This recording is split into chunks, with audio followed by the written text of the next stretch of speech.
TMJ. Speaking of Burrow, have you ever... Jesus Christ.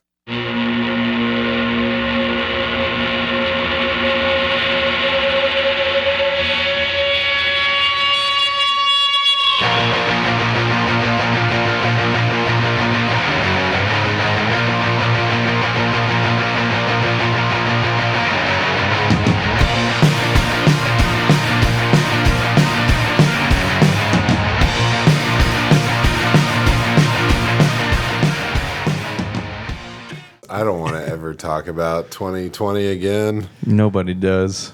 All right. Hey guys, welcome back to Rough Draft Research. This is part 2 of the year 2, guys. So that's the draft class of 2020. We did wide receivers, and now we're on to the other positions. We're going to start with quarterbacks and go on to you guys, the gurus. Just feel free to burrow into this one. Okay? Oh, speaking of burrows. I'm going to pick you up and put you in my pouch like a little Joey. You know what I'm saying? All right. So, yeah, Joe Burrow. I mean, I don't know if you have him as a stud. I think he's leaning stud, but I actually have him as a starter because even before he got hurt, he was still only the 15th QB in fantasy. I know that was his rookie year. They've improved his weapons a lot. I mean, now you've got, instead of A.J. Green, you get Jamar Chase, T. Higgins, Tyler Boyd. The offensive line might be better if Jonah Williams comes back and is actually what they want. So I could see Joe Burrow moving up these rankings. But right now, I have him as a solid starter. Yeah, definitely a starter. For me as well. Riley Reef, you mentioned Jonah Williams. They add in Jackson Carman out of Clemson there. So, they did something. They did a lot more than other teams that needed to do things. For sure. Especially, it comes to mind a little bit of Jacksonville, Who's their little bit of coach? Miami. Oh, yeah. Swervin' Irvin. Oh, Urban. Well, this has started off like Joe Burrow's rookie year. We had the greatest intentions, and then something happened, and we just couldn't finish strong. But, I mean, he did look very good, like we look very good while we're doing this. And, very handsome. And I think, like I said, I don't have a lot to say about him. It's hard when he tears his ACL in week 10, but he looked good. He looked great. He looked good for a rookie quarterback. He looked like a guy that you want to see improve, and he probably will improve. You could see what he's going to do. And so, yeah, he's a starter with possibility of being a stud. Yeah, I put him as a starter. I don't know what a stud is in the quarterback realm. I think we're going to get 8. to 1 and 2 quarterbacks. Oh yeah, we'll be there. We'll be there. But you talk about that guy, the sky's the limit. But obviously Burrow managed the game well, which for sure. Yeah, his excellent poise. He's got the personality, and then now he's got the greatest wide receiver prospect of the for year. A long time. Yeah. Who even knows? My only fear with the things you were talking about, I'm scared now. The poise, those things that are such great features of being a quarterback, they don't always make great features of a fantasy quarterback.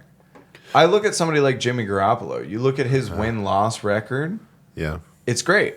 He wins, and Joe Burrow is head and shoulders above. Don't get it twisted. I'm not comparing the two. But it's a guy that, he does all the things right. He has the composure. He has the leadership. He wins games, but he doesn't win you fantasy games. I don't think Joe Burrow is going to be that guy, but I wouldn't be that surprised if he ended up being that guy. Yeah. Just because he could come out and lead a team to 12-4, but throw 2 touchdowns a game with 200 yards and just be efficient and get exactly what you needed the offense to do done, which is great for the Bengals, but not for your fantasy team. I think that I don't know. I think he has the potential to do some things on the ground that are going to set him apart. I think that he learned a lot from his rookie year, and he's going to come back as a polished. I could 100% see that happening too. Like, well, see, with quarterbacks, it's so weird because this guy doesn't have any competition. He has a stellar skill set around him, and I think that he is he's bringing the Bengals out of the misery that has been. And I hope so, because I like the Bengals, Absolutely. And I like Joe Burrow and I love Jamar Chase. Yeah, I don't know. I always try to make sure that I'm not rose painted glasses. You know what I mean? Yeah, but you think of this guy, he's the number 1 overall pick. It's been a lot of number 1 overall picks that didn't do shit. I know, but this isn't one of them. I agree. All right. Ultimately, I agree with you. I'm just saying, look for these, warning signs. But we can move on to the next guy for sure. Yeah, man. We're going to Miami. Infinigo Ami. Where the heat is on to Tagovailoa. Are you kidding me? Can we get a little bit of help for this guy? Like a run game? Because I'm so brokenhearted. Yeah, so they had pretty much didn't really do much in the draft for the O-line. They got a new center who was top 5 pass blocking, but had some snapping issues. And Matt Screw. Seems like a pretty big issue to have as a center. Yeah, absolutely. If you are a good pass blocker but lose your starting job because you can't snap the ball. But that sounds like a guard. Yeah, exactly. So maybe they'll do something there. But I just feel like the reconstruction in Miami, I was so excited, and I thought they were doing it right. The defense is incredible. And then they add Fuller and Waddle, so now the passing game is the best it has been. A lot of shiny new weapons for sure. But I feel like it's so lopsided. Mm-hmm. They didn't do enough for the run game for this to be a well-rounded offense, and I think it's gonna affect Tua in a negative way. They're gonna be asking him to do things that are gonna put him out of his comfort zone. We've already seen how that's affected his gameplay. But if he can step up and be part of the rush there, which I think he has the potential to do now that he's fully healthy, I got him as a starter. If he can put his feet down on the ground and do some action, he had 6 touchdowns. Wait, no. He had 3 rushing touchdowns last year and missed 6 games. I think he could probably be closer to 8 rushing touchdowns. I have him as a hold just because I'm not going to lie. I'm a bit of a skeptic. He's got all these weapons that we talked about, and that's fine. He needs to put it all together for me. Yeah. But I'm with you. He has the ability, in theory, to do it. And you're right. If he adds in that rushing element to the offense, I'm with you. I'm just, I'm a little, not annoyed at the Tua experience, but kind of just everyone seems to put him on this level as a Joe Burrow where I don't think he's there. No. I think he needs to prove it, and he can. He's got these weapons now. He's going to start 16 games, presumably, instead of 9, like he did last year. So let's see it. That's my thing. Let's see it, and that's why he's a hold. I'm definitely not rolling into the season with Tua as my number 1 QB. Yeah. I'm so confident in him getting Fuller and Waddle.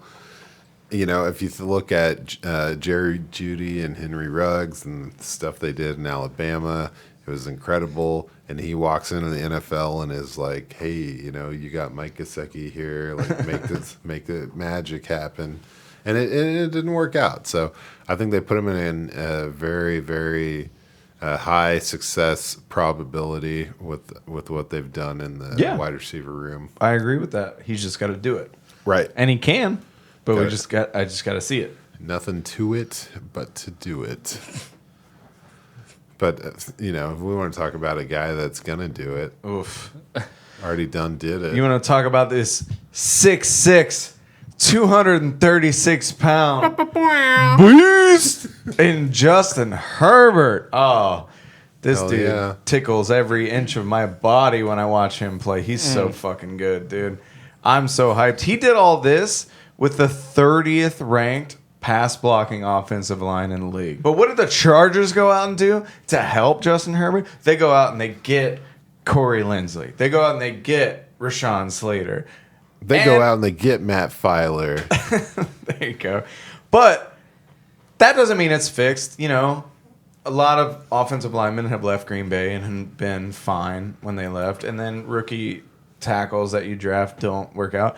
But if a guy's already putting up 4,300 yards, 31 touchdowns to only 10 interceptions with that dog shit of an offensive line, this is the guy that you need to go out and get in your Superflex Dynasty drafts as soon as you can. I mean, he's not above a Mahomes or a Murray or somebody like that, but like if you're in the later half of that first round and Justin Herbert's staring you in the face and you don't take him, shame on you. This is what the people want to know, man.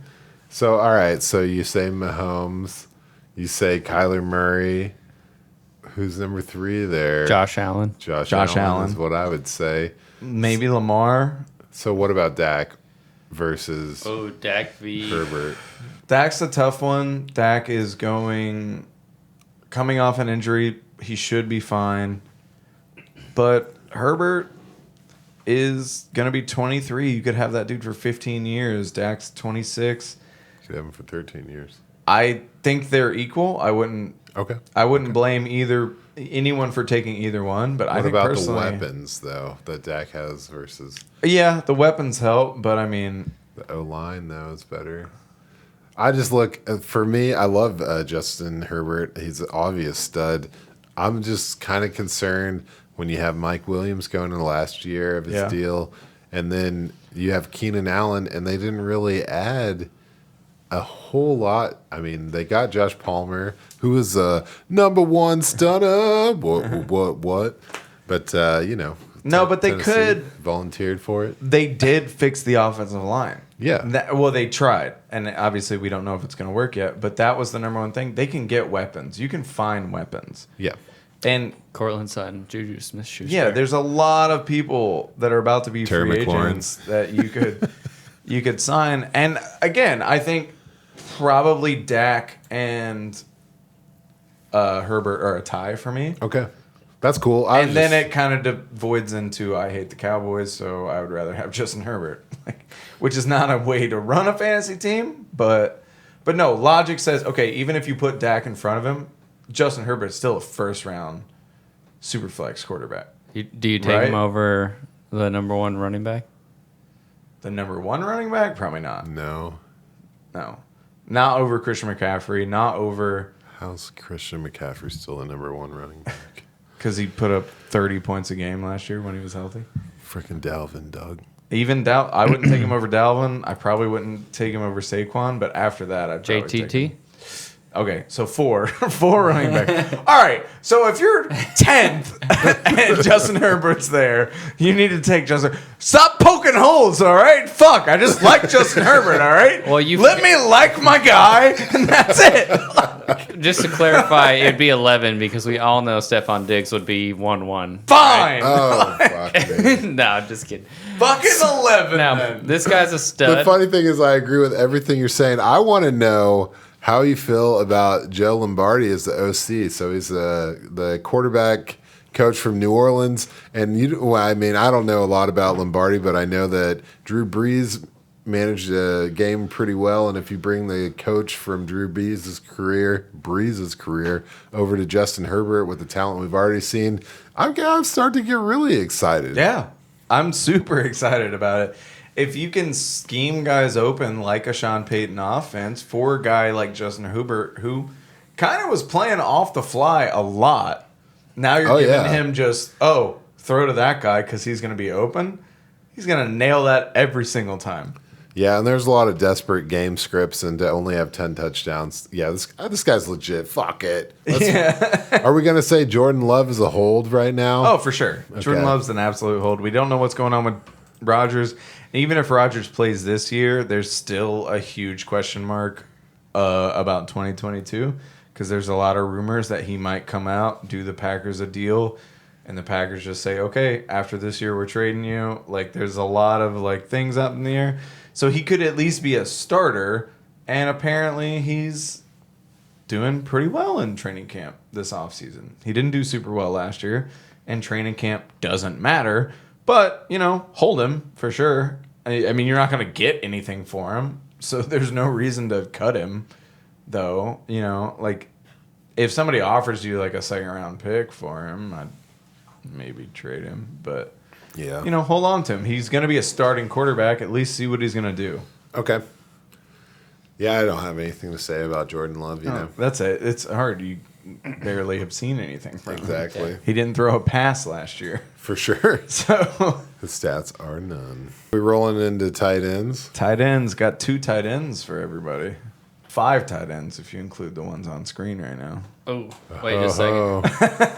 I can't commit to being that tight, but we'll let it roll. But speaking of tight ends, Jimmy Graham's still in Chicago, which sucks. Because I think we're all over you, Jimmy. So I think Cole Kmet is a kind of a hot name right now, especially things we already talked about with Darnell Mooney.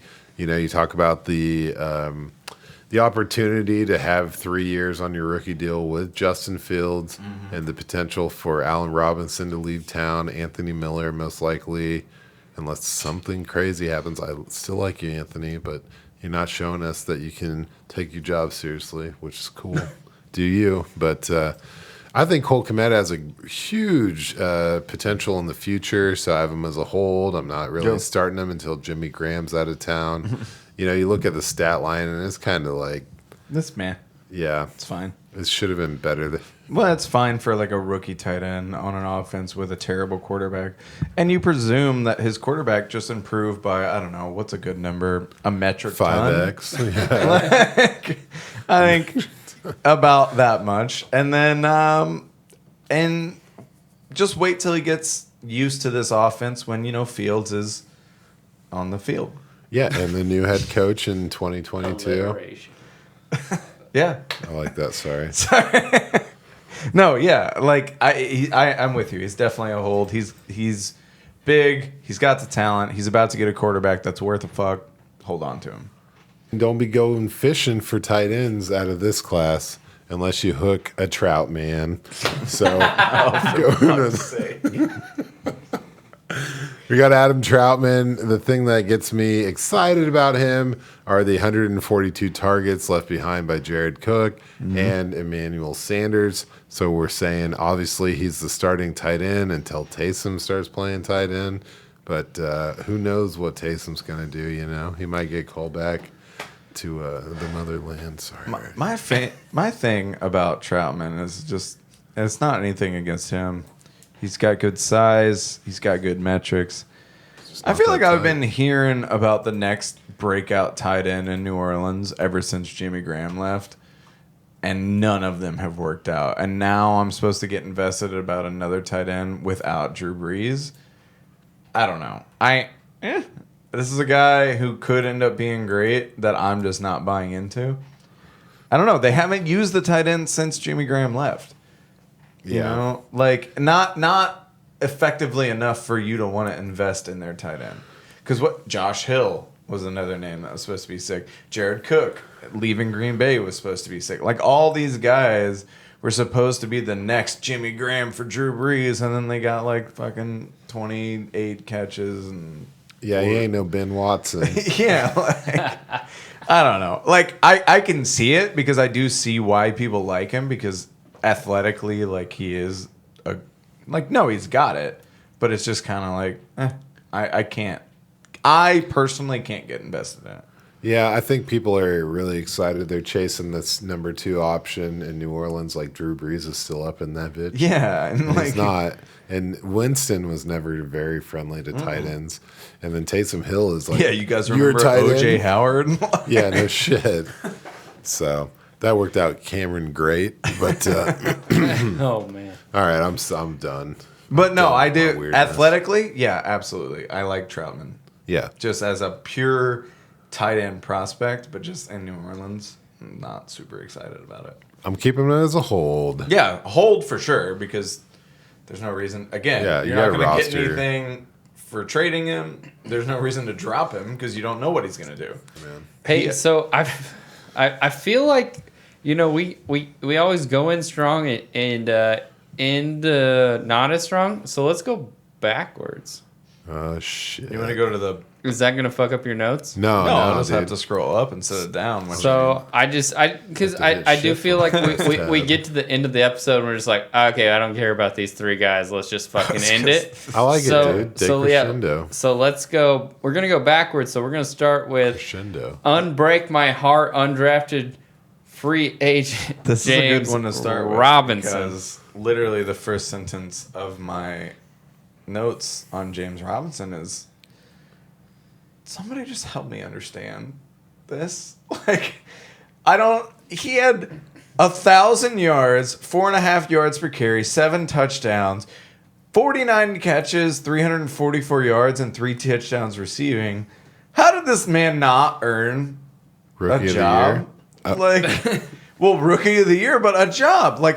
So I referenced it because we were going down. I referenced him to Antonio Gibson. Clearly, Antonio Gibson proved to the Washington football team that he was the guy. That's why they didn't go out and get anybody else. He's the guy there now. Good. And now James Robinson does maybe slightly less than Antonio Gibson, and they draft Travis Etienne. Just me more hating Urban Meyer. It doesn't make any sense. But it fucks a guy that I think he would have been a stud to me. Now he's like a borderline starter hold until he moves on. I don't know. He proved that he has the talent to play in the league. He did it on a shit team, too. It's not like he had some great offensive line that was helping him roll through these motherfuckers. And now he's just going to get eaten up by Etienne by week, 5? I don't get it. Poor James Robinson, man. Being an undrafted free agent, you did the best thing you could do, which is come out, knock everybody around, have a great rookie season, and then they immediately draft your replacement. Doesn't make any sense to me.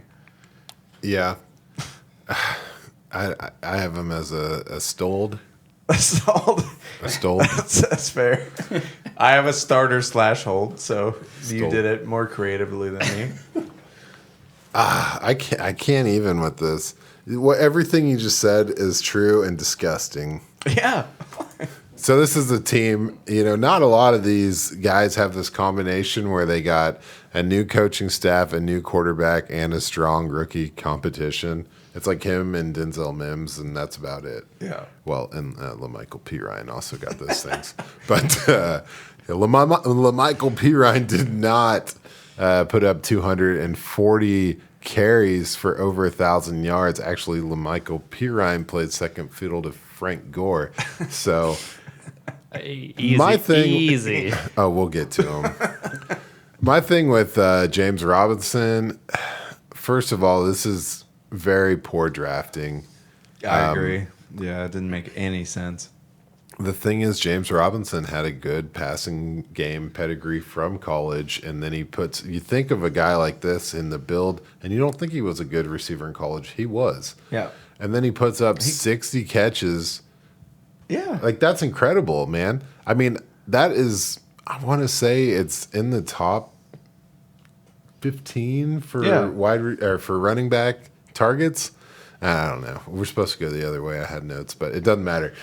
The thing with me is I don't think Travis Etienne can run up the middle. I didn't see a lot of that in his film, and I'm scared that he's going to need James Robinson to take care of a lot of goal line stuff and a lot of short yardage plays. And I think James Robinson's going to capitalize on those opportunities. I get that, but doesn't that just ruin both of them? Yes. Fuck!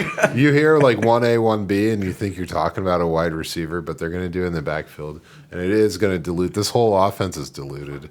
Bro. And we'll see how it goes. I want James Robinson on my fantasy team so bad. Well, now you want him to go to Miami, the 8th, right? 9th or round. Philadelphia. Or, yeah, I don't know. I think you got to roster him, man. Oh, you absolutely roster him because he proved that he's an NFL caliber running back. A top tier NFL. I mean, for fuck's sake. He was the 4th running back in a PPR league last year. Yeah. It's disgusting. And now people are like out on him immediately just because Etienne comes in. And I get it. Etienne is this incredible talent. People are saying that he may be the next Alvin Kamara. But fuck. Like, I don't know if they're right, but that I know. that. But it's like, you draft Alvin Kamara. Why not just have the running back that was just like 2 spots behind him? Yeah, like what the fuck? I just don't. I just can't. I just can't even. I can't even. Wasn't Kamara like a 4th round pick? Yeah. We got the next Alvin Kamara. We just had to get him in the 1st round at pick 18 or whatever. Like, yeah. Nah, if Michael Carter blows up, that's an Alvin Kamara situation. This is like you tried too hard and you wasted. You're fucking with someone's another career, college man. guy. He's like, oh, what's a name I know? Oh, Etienne. Yeah, I know that name. Let's draft him. This like, is college. You could use an offensive lineman. Nah, fuck that, dude. Who cares? My scheme is really good. I'll figure it out.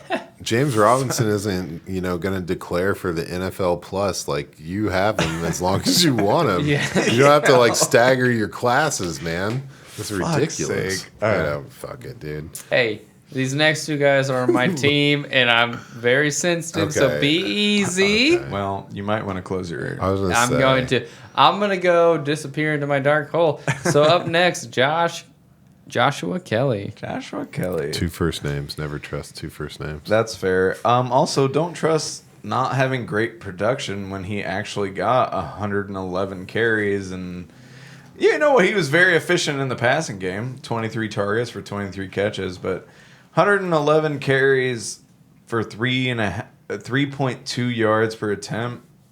That's not very good. So I don't think he proved anything to this Chargers offense. They got Eckler, and now they brought in Roundtree, and they still have Justin Jackson. Justin Jackson. Like, that second fiddle to Eckler is wide open to me, and I don't think Kelly did enough to cement his role, to be honest. Yeah, the thing, like, the ceiling for him is to share touches with Eckler, like 70-30? Yeah. And last year with Eckler out, he had 23% of the touches and did worse in yards per carry than Kalen Ballage. He did much worse than Justin Jackson, who only had 12% of the carries but averaged 4.6 yards per carry. Yeah. And you have to look at something like, Eckler essentially missed 8 games. This guy had to step up, right? No, his 2 best games were when Eckler was on the field in the early weeks of the season. Yeah, see, that's not great. Yeah. I mean, I have him as a hold again because, like I said at the beginning of the wide receiver episode, or in the middle, whenever I said it, I don't have many busts. If I had to, for rookies, but he's gun close. to my head. He's a bust. If you made me, if I had to have equal numbers of busts, holds, starters, and studs, then he would definitely be in a bust. So I love Larry Roundtree, and I think I don't think it's gonna be pretty for this depth chart. They don't know what's about to hit him. Well, you're gonna make a baseball bat of that Roundtree. Damn. So speaking of a guy with 2 first names, this Michael guy got Perine. 0 first names. I mean, no Michael. Yeah, the Mikhail. Yeah. So LaMichael Perine is a player that I'm pretty excited about. I still am excited about him. You think about it, he was a 120th pick last year, and now Michael Carter's supposed to come in as the 107th pick. The draft capital is not that much greater. Obviously, I love Michael Carter. I mean, I don't want to say too much. Talent. But he's incredible. He's out of this world. Yeah. So good luck, LaMichael Perine. I heard that you might be playing behind Tevin Coleman. Yeah, so that was what I was going to talk about. I was super upset last year when LaMichael Perine went to AJ. That was a guy I really wanted. Yeah. And I was really intrigued by the Jets' backfield still. Obviously, if anyone has watched this podcast, newsflash, I'm a Jets fan because of who they brought in as their coaches.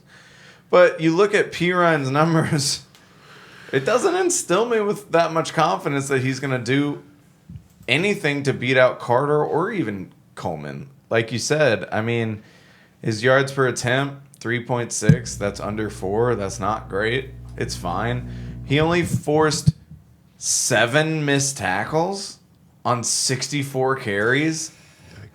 That's not good. And then he gives you nothing in the pass game, and then you bring in Michael Carter, who either is the second best or the best pass catching back in the NFL, or now in the NFL, but he was when he was in college. And so I just don't even, I don't know. I don't I'm with see that, where man. Perine fits, you know? Don't disrespect Kylan like that. Okay, so one of the top 3 is even way better than a guy that got 14 targets and 11 catches for 0 touchdowns and 63 yards. Like, it's just not a guy. It's clearly a guy they experimented with, and then they just went, pass. Yeah. Well, let's just move on to the next man who can only be called a man. Quadzilla. I'll let you rep for the home team. Or man. the quad father. Next. I've been calling my neighbor the sod father for a couple of years because he takes care of his grass. But I'll take the quad father. That's a pretty sweet name. Well, okay, so actually, I don't know if you saw this. I thought I sent it to you guys, but I might not did. have. You did. Okay, Yeah. so yeah, one of his legs, AJ Dillon is who we're talking about. One of his legs is the quad father, and the other one is Quadzilla. And he smashed a watermelon with those legs. Nice. Pretty dude. impressive. Anyway, actual numbers here. He only had 17% of the RB work last year. However, Jamal Williams is gone, who accounted for 36% of that share. Yep. And I seriously doubt they're going to increase Aaron Jones' workload. That's just not their MO. They want him to be healthy. They want him to be their number one guy to bring in to knock off a 65-yard touchdown run because he's that talented. But they don't. He's been injury prone, so they don't want to give him more chance to get injured, and they don't want to wear him down. So I think a lot of that work is going to Jamal Williams, and maybe a little bit of it's is going to AJ Dillon. A little bit's going to Kylan Hill, and I could see Dillon easily being an emergency flex play for teams. Like, so he's definitely a hold to me. He's not a starter by any means. No. But he's a hold because, like, shit, Jamal Williams got 15 points in random games with Aaron Jones on the field. Yeah. So you could throw him in. He's going to do. And they're working. Fucking Jordan Love just threw him a 35-yard wheel route for a touchdown. Irish wristwatch. In training camp. So they're working with his passing game. He only had 2 targets for 2 catches and 21 yards. So he needs improvement on that. But they're working on it. I don't know. I think he's an emergency flex play at best. But as an Aaron Jones owner, I definitely want him as a backup because I think he can come in. When he was the guy last year, that one game he had against Tennessee, he dominated Tennessee. Now, that's a bad defense for sure, but he did crush him. Well, okay, obviously you have a biased opinion, so let me read my notes here. Jamal Williams leaving nearly 120 carries and 35 catches behind. I'd be very surprised if A.J. Dillon wasn't a flex-worthy fantasy player by the time this offense got up and running. Let's not forget Week 15 against the Titans. He had a 124-yard game on 21 carries and 2 touchdowns. So that's that snow game, right? Doesn't sound that much biased to me. Yeah. I just thought I pretty much said what you said. Change the words a little bit, but yeah, I'm a hold. I like AJ Dillon a lot. Everything you said about Aaron Jones it's always been true. Yeah, 100%. He's not. It's foolish for a perennial playoff team to underutilize a player like AJ Dillon when they could really keep the stress off of both players by just utilizing both of them. So absolutely, or all 3, but Hey, Kylan, man, those 35 catches, that's not nothing, man. I mean, they used 3 backs a little bit. Kylan's awesome. block like a motherfucker too. I was actually super hyped when we drafted Kylan Hill. Yes, you ought I to gave be. you a lot of shit just because That's who I wanted him to go to the Packers, and then they re-signed Aaron Jones. And then you were like, oh, fuck. I'm going to take this one, too. Because he's a fucking stud, in my opinion. Yeah. Antonio Gibson. He's a stud. Give me a stud. The fact that Washington didn't draft or sign a significant running back is huge for me.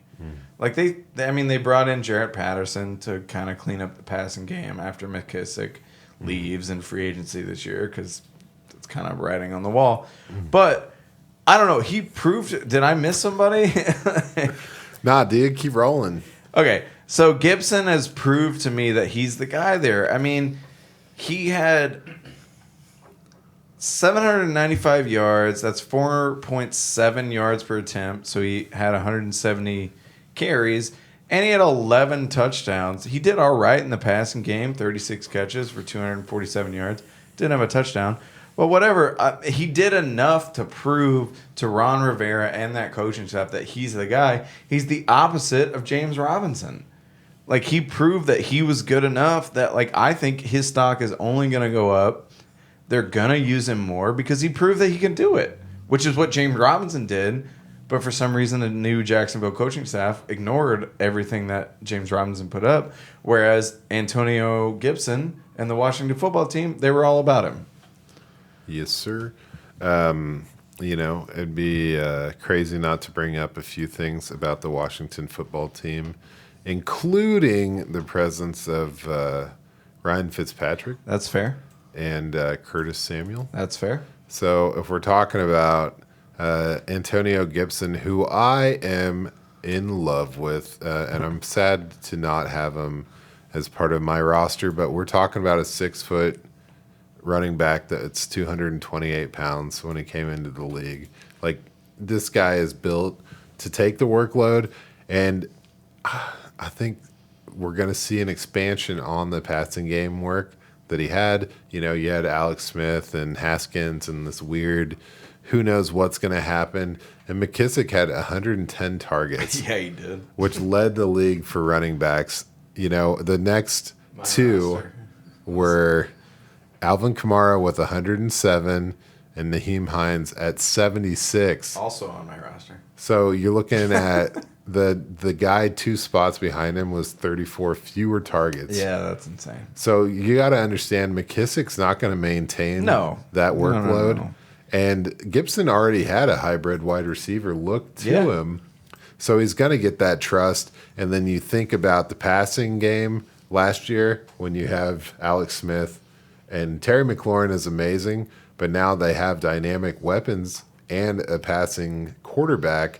So the defense is going to be softer on the run. Mm-hmm. And Antonio Gibson is going to be top 6 this year. Yeah, so I would agree. Ooh, so 100%. He's like... he finished 12th last year. Yeah. On a shit team.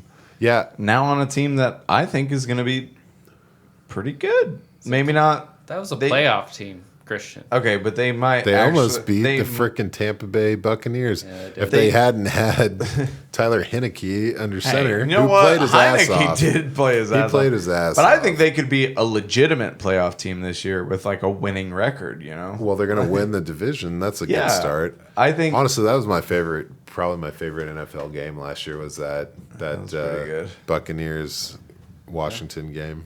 But no, I'm all in on Antonio Gibson. If you can get him, if some weirdo is out on him, fucking send a first and what's up, else. D-Hop?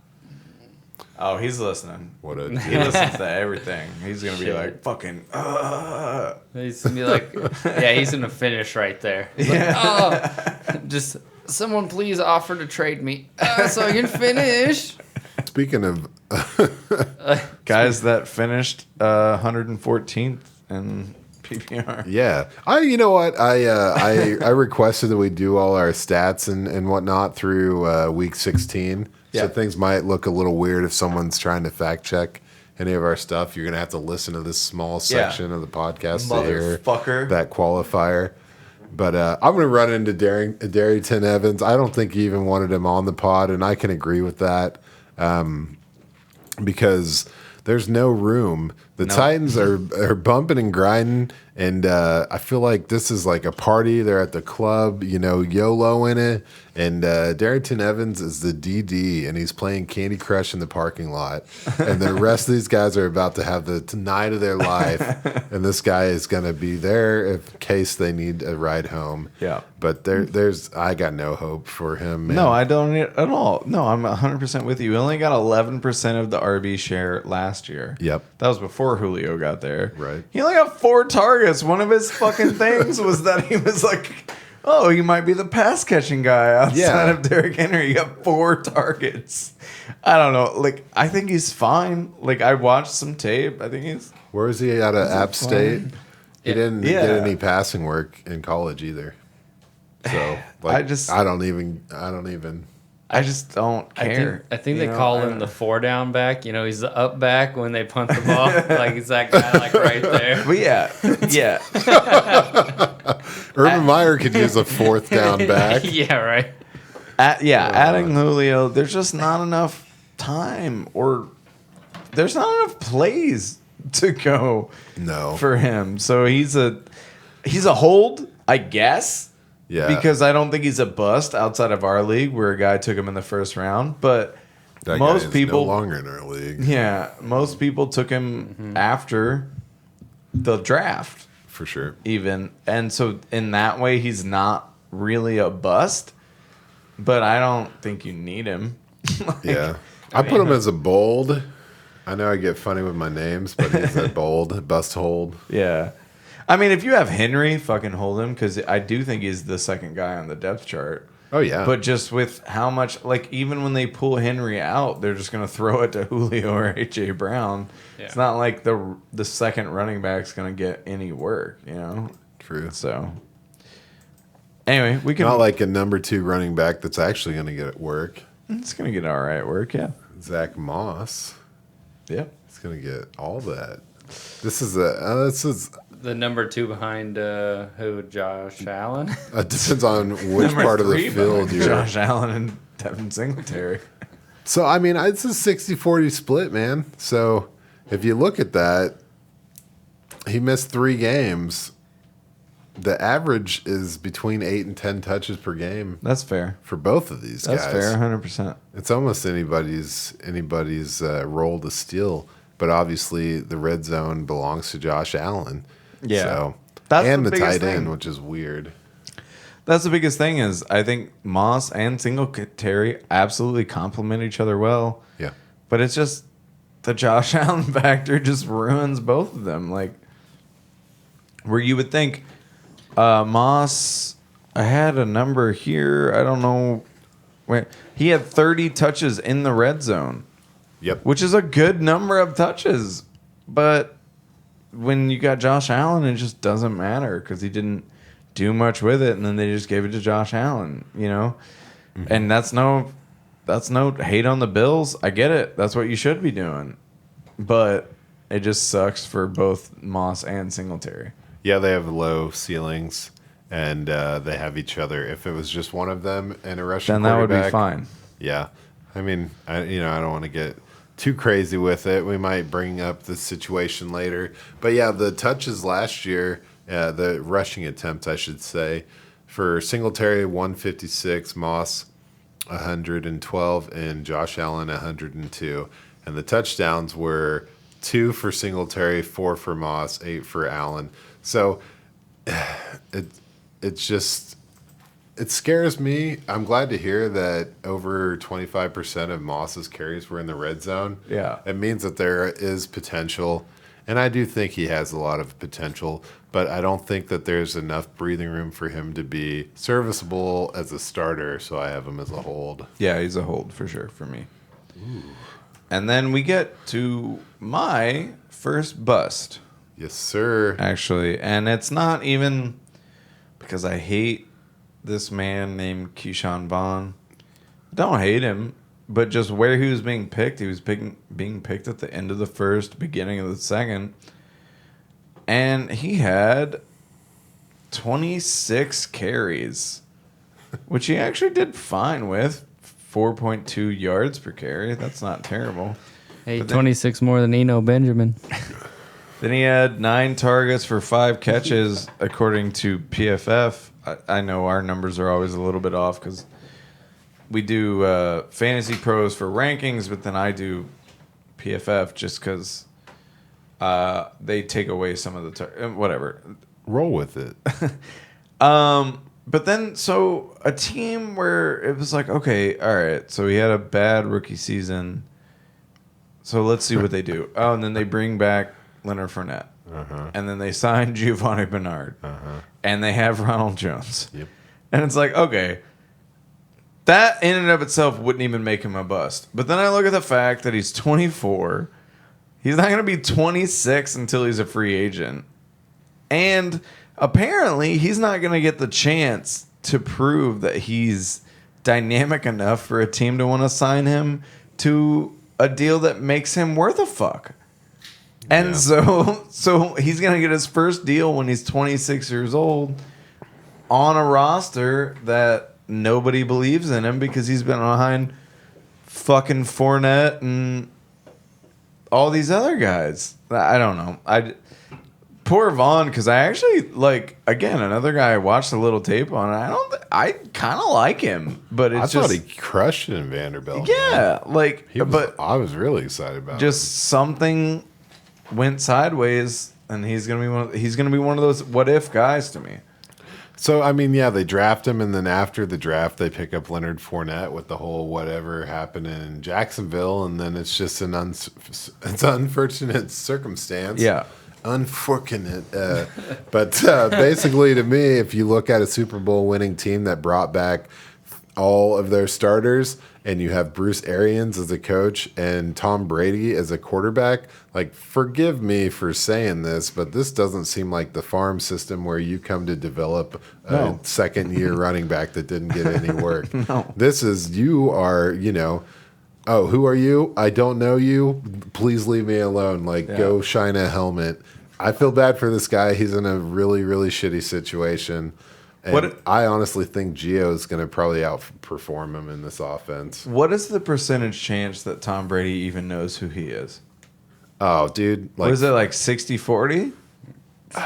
I'd bet 70% that he knows. 70 that he knows who he is. Yeah. That's still not great for a motherfucker that's on your team. They probably played some frisbee golf in the park during COVID or something. And he's like, what's your fucking name? No, he was just like, hey, man.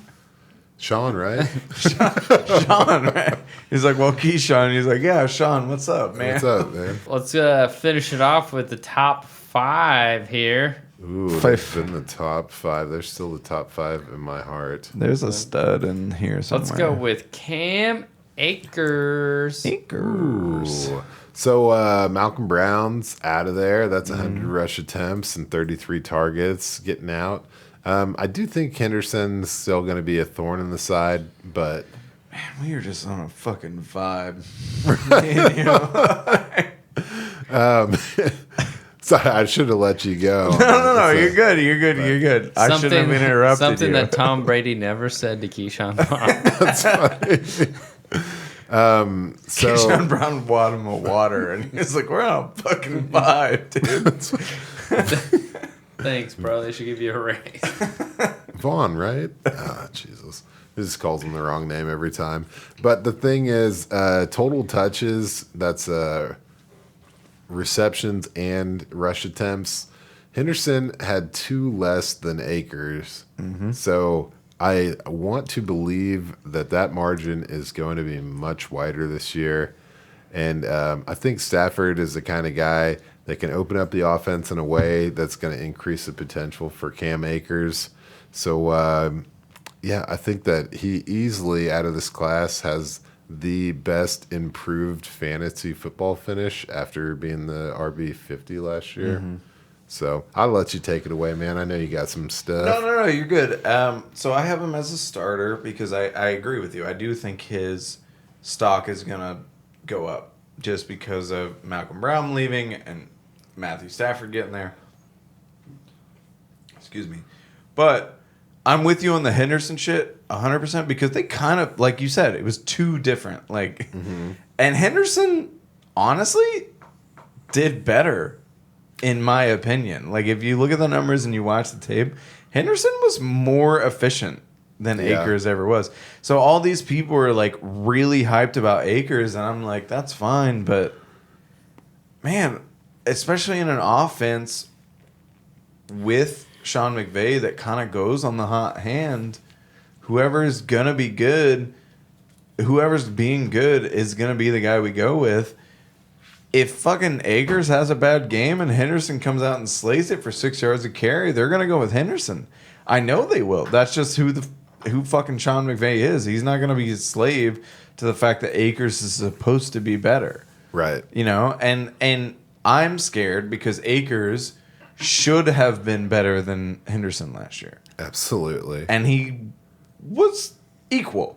He got a little explosive towards the end of the year. And so maybe even if he was slightly better, that doesn't instill me with confidence. Right. In my opinion, he was equal. But even if I were to agree with you and say, or not even that you're saying that, but like if I were to retract and be like, oh, you know what? Akers was a little bit better than Henderson. That's not good enough. Yeah. For what he was supposed to be. Like, he should have been head and shoulders better than him. And I don't know, man. Like, I like Akers. I do think he's a starter. He's going to be the number one guy there. Yeah. He did enough to prove to that coaching staff that he should be at least the starter. But if he starts to slip, dude, I could see his job getting ripped away from him quick. That's true. Yeah, it is. I know. God damn it. I always talk about Sean McVay. And I always feel like I say bad things about him, but I really do like McVay. So I won't say anything too crazy. But yeah, he is what I would say not a patient coach. Yeah. And that's fair. 100%. I put him down as a stud just because I think that the opportunities are going to be a little stronger versus Goff had a terrible year. Yeah, I absolutely think he could be a stud. Sure. But again, I'm a little more cautious with my guys, so I always kind of like he's a starter for now, and then if he ends up being a stud, that's fine.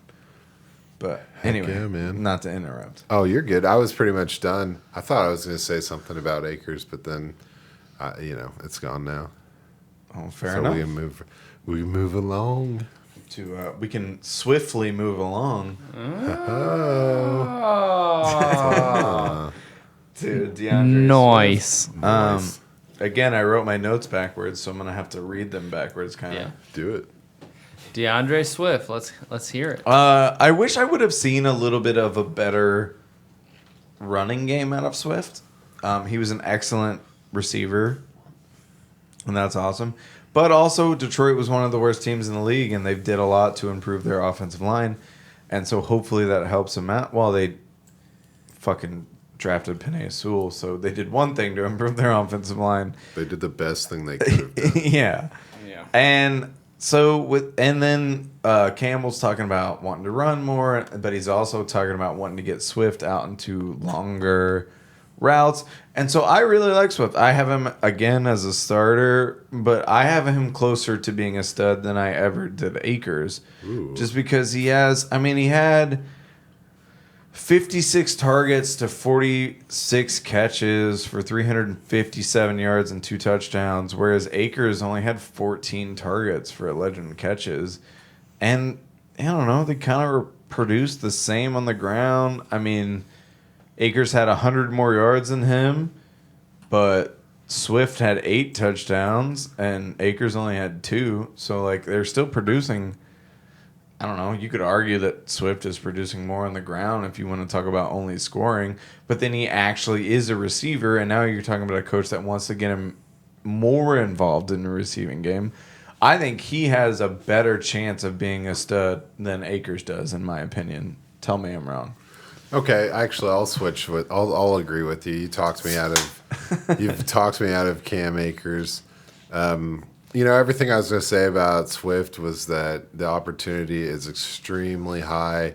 You're talking about AP leaving 156 touches. Yep. Kerryon Johnson had 52 and 44 targets combined between AP and Kerryon. Mm-hmm. So it's crazy. But then you got Jamal Williams comes into town. So you got to expect that to mean something semi-significant. Yeah. And then you also are running with the OC, Anthony Lynn, and I can't really give him too much credit for what Austin Eckler did. But if you look at that kind of an offense, you're going to see the presence of two running backs. You can also say the same thing about Dan Campbell because Latavius Murray had a lot of action. So I'm thinking a 1-2 punch, which kind of takes away, obviously, if he gets the Alvin Kamara type role where he's out in the slot taking a little bit of the design pass plays, then he's going to go up. But you're right. I think he is preferable to Cam Akers. And I think the price on Cam Akers is way too high to make him affordable. Sorry. You could probably actually afford Swift right now because it's a new coaching staff, new quarterback, and Jared Goff, who might, he's actually probably a bump. We saw what he did with Gurley when he was actually firing on all cylinders. Yeah. So yeah, and people have Akers on this like high pedestal where you're like having to pay this ridiculous amount for him, and I'm just not buying it. For sure, yeah, I would not buy Akers right now either. I'd be happy to take him in a draft, but yeah, that would be fine. Like if I'm drafting him with my own picks, that's fine. But I'm not paying. People want like a late first and a running back for him at this point. And I'm just like, no. Again, I would rather have Swift. Absolutely, especially when you look at the passing game options. Yeah. It's going to be lopsided. And that's something huge. If you don't play in a PPR, then okay, maybe they're closer. Right. But if you're in a PPR, I think Swift leaves Akers in the dust easy. Yeah, and I look at Stafford with Cooper Kupp and Robert Woods. Yeah. And then I look at Goff with, Tyrell Williams and Brashad Perriman. Right. Yeah. So you think that there's probably going to be more action on the ground in Detroit. Yeah. So and more passes that are going straight to Swift. Exactly. Just because. We'll move into the top three, and we got J.K. Dobbins, and I've got him as a starter. I'm a little worried about his receiving production. I have 23 targets, 18 receptions, 120 yards, no touchdowns. But you know what? Nick Chubb doesn't get a lot of work in the receiving game, and that dude's a fucking stud. So, okay. I mean, Dobbins is averaging 14.7 points per game from week 11 to week 16. So he started off a little low, came in late at the end. Ingram's gone, and I'm into it.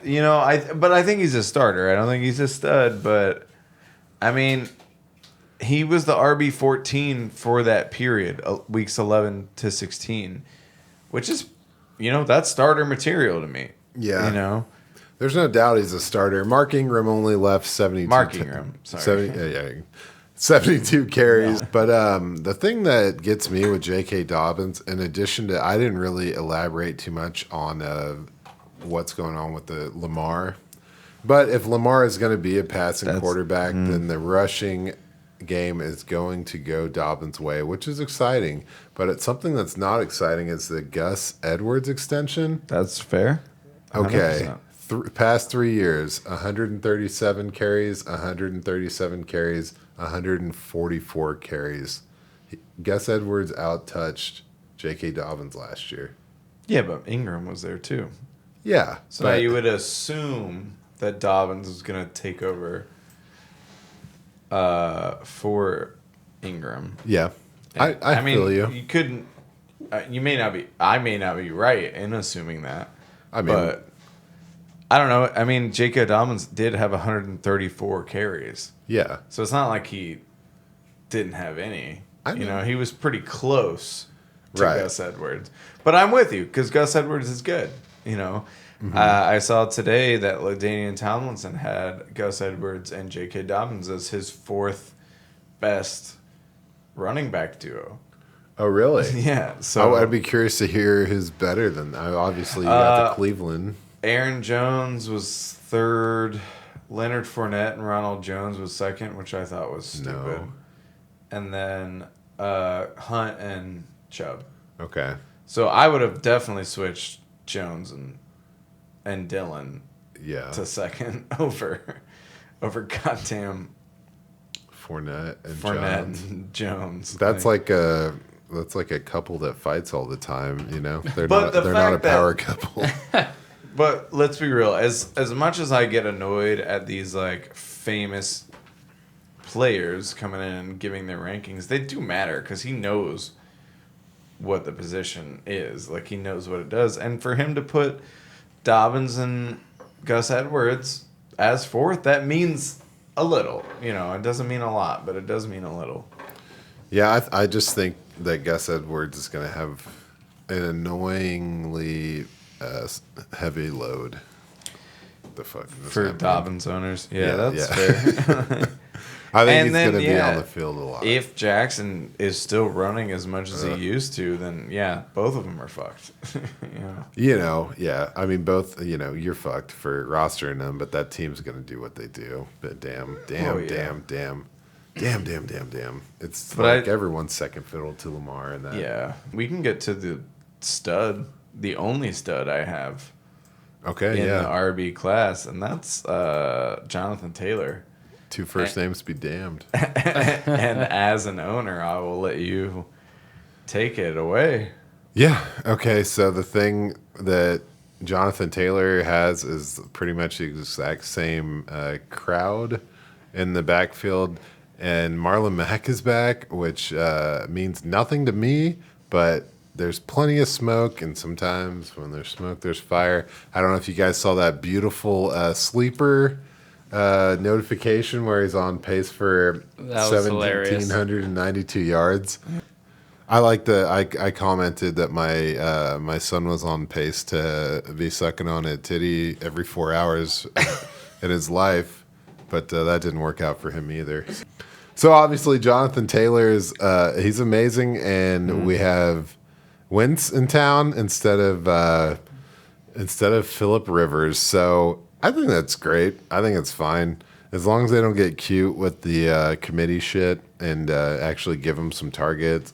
Obviously, Hines is obviously going to get his. He's proven consistently to be pretty integral to this offense. Mm-hmm.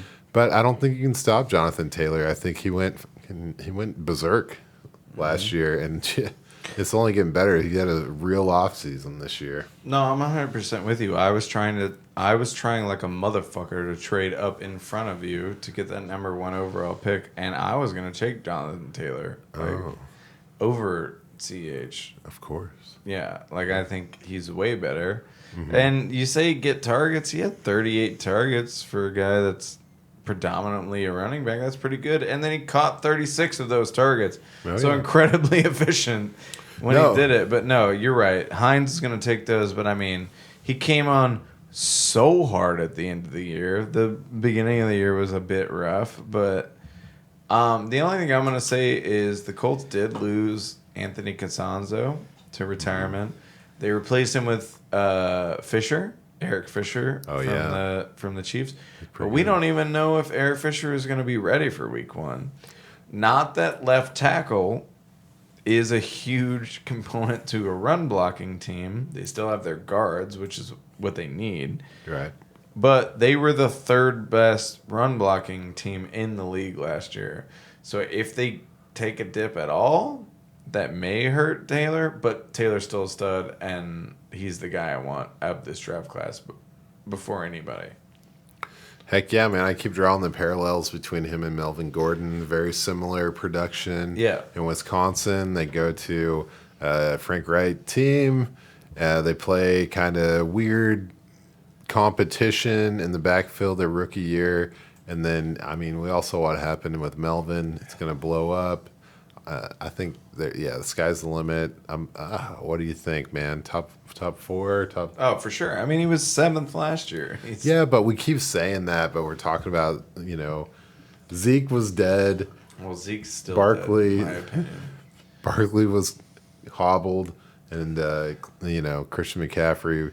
So you got to remember those guys are all top 8 potential. I could still put Taylor 4th behind CMC, Barkley, Kamara, and then Taylor. Didn't even say Dalvin Cook. That's crazy. And then Dalvin Cook could be 5th. We're Well, gonna actually, have to do. Aaron Jones could be 5th. And then... Oh my god. Okay. All right, we got. Oh, come on. Oh, yeah. Oh. I'm Okay. ridiculous No, for thinking no. a guy that... Now, we can all, at this moment in time, we can all say unanimously that James Robinson is the most disrespected Yeah. that's fair. running back in the league. But Followed closely by Aaron Jones, because you were right. He is No. this how many first names do we got here? Thank you if you made it this far. So Clyde Edwards-Helaire, last guy on the list. Let's Last go. guy. Okay, the O-line upgrades are incredible. We Yep. know what's going on. Yep. You got an incredible head coach. You got a generational, maybe future GOAT. Don't know. He's grown a weird goatee. I don't know. Pat Mahomes. He's the man with the plan. Damian Williams isn't coming back. So Darwin Thompson come and on. Darrell Williams are very little competition for touches. The thing that worries me is that he missed 2 games. I worry about the Chiefs if something happens to Clyde. I don't think they have enough competition in that running back room. But so hopefully Clyde's just 100% healthy every game. And if that's the case, he's got to be borderline stud. But I got him as a starter until I see too. it happen. I think that O-line upgrade just kind of sky's the limit on this team. My first line is starter could easily become a stud.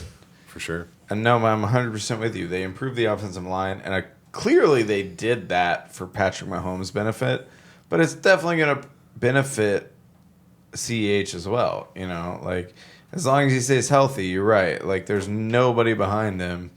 But he only had 4 touchdowns rushing and 1 receiving. I could very easily see that number jumping up. Yeah. With what they did, and then like now they're gonna sneak him in behind Tyreek, behind Travis Kelce, Cornell Powell, Mecole Hardman, like all these guys. Patrick Mahomes can still run like a motherfucker, and Yeah. now all of a sudden this guy is gonna come in. I think he can get more than 5 touchdowns for sure. Yeah. Yeah, no more quarterback sneaks at the goal line, Kansas Yeah. City. I know it wasn't even last year, but I'm still hurts me. It's like Dak, you already had the first down, you know. You didn't have to do that. You had one job to stay healthy and play quarterback. It's 2 jobs, 20 jobs. But that's it. That's it. That was the ends. number 1 guy. Yep, that's the second year. This guy is sitting on one of the greatest running backs possibly of the generation. That's right, Alvin Kamara. Motherfucker. Oh, I thought you were about to say Kareem Hunt. I thought we talked about fucking Trey Sermon, man. Or Larry Roundtree. Damn. I got a full house. I was trying to be serious. But fuck these guys. And, Bye. draft research. If there's anything we could learn from this episode, is we should be not DJ Shark on our Indians and get better and faster and stronger. Yeah, just be like the best person at Yeah, your yeah. job. Like, just, you see the best one, just be him. Like, Yeah, I don't know. well, I'm not going to second give best. you... He didn't say be Stephon Diggs. I'm not going to...